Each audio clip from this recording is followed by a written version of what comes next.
During the Cold War, the Moon became one of the initial targets of space exploration, driven by technological, ideological, and power competition between the Soviet Union and the United States. Both countries sought not only to be the first to send humans into space, but also to influence how this achievement would be named. The Soviet Union achieved success by sending Yuri Gagarin into space in 1961, while the United States, 8 years later, successfully landed astronauts on the Moon during the Apollo 11 mission, with Buzz Aldrin and Neil Armstrong marking this historic accomplishment. After several more Apollo missions, interest in the Moon waned, and other space objectives such as Mars and Titan, Saturn's moon, gained prominence. However, with the emergence of various space agencies worldwide, such as ESA, ISRO, and CNSA, a new space race began, bringing the Moon back into focus. NASA responded by planning crewed missions to the Moon ahead of other countries. The year 2030 became a milestone, with the deactivation of the U.S. space station, potentially shifting the balance of power. The central question is whether there is significant justification for this lunar space race or if it boils down to a power game. The rivalry between the U.S., China, and Russia now adds a new element, raising doubts about the real importance of the Moon in this context. Analyzing history, the Cold War stood out as an unarmed conflict between the U.S. and the Soviet Union, with the space race symbolizing the competition for global influence. Currently, a new space race seems to emerge, with goals possibly related to finding alternatives to address climate change. Since the discovery of the greenhouse effect in the 19th century, the adverse effects of carbon dioxide have intensified, leading to climate crises. The current interest in the Moon may be linked to exploration as a solution to climate challenges, with countries like China and Russia funding a lunar research station. Since 1645, scientists had been considering the possibility of water existence on the Moon. However, in 1892, astronomer William Pickering concluded that, due to the absence of lunar atmosphere, water could not exist. Nevertheless, in the 1960s, physicist Kenneth Watson suggested the presence of a substance similar to water on the Moon. In 2020, this hypothesis was confirmed, revealing the existence of water, particularly concentrated in ice, even without a lunar atmosphere. In August 2023, India achieved a historic feat by successfully landing on the lunar South Pole, a region sparsely explored but of significant importance due to the presence of crystallized water in the form of ice. The complexity of this mission lies in the rugged terrain and low solar incidence, making the landing and exploration of the region challenging. The success of the Indian mission marks a milestone in recent space exploration, offering opportunities to understand how water is stored on the Moon.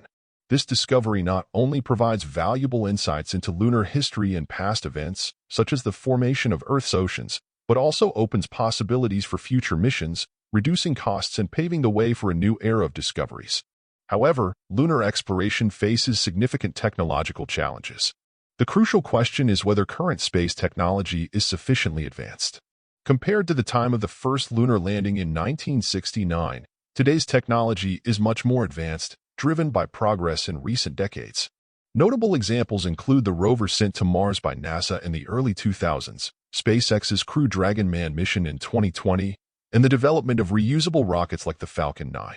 Rocket engines are improving, with technologies such as ion drives being more efficient for longer journeys.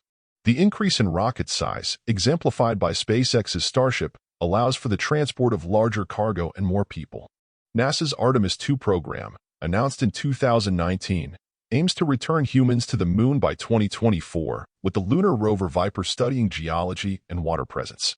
In the case of Viper, in addition to being equipped with cutting-edge technology, it was conceived and designed to specifically explore the complex surface of the lunar South Pole. The launch of Viper will coincide with the launch of the Chinese lunar rover, Chang'e 6, as part of the advanced Chinese lunar space program that began in the 1950s as a Sino-Soviet collaboration. Although the Sino-Soviet partnership dissolved in the 1960s, China continued its space program and, in the following decade, became the fifth country to place a satellite in orbit. In 2021, China initiated the construction of the Tiangong space station, marking a milestone in Chinese space exploration and challenging the imminent deactivation of the American space station in 2030. This implies that countries previously dependent on the American space station may now rely on the Chinese one or possibly a commercial station. Technical challenges related to lunar exploration include the duration of the journey, the need to safely and efficiently send equipment, people, and supplies, as well as landing difficulties due to the uneven lunar surface. The moon's extreme temperature variation, exposure to cosmic radiation, and lunar dust are also significant concerns. The development of more efficient propulsion systems, enhanced communication, and data transmission are crucial for the success of future missions. In April 2023, SpaceX faced challenges with the launch of Starship, the world's largest rocket, resulting in an explosion.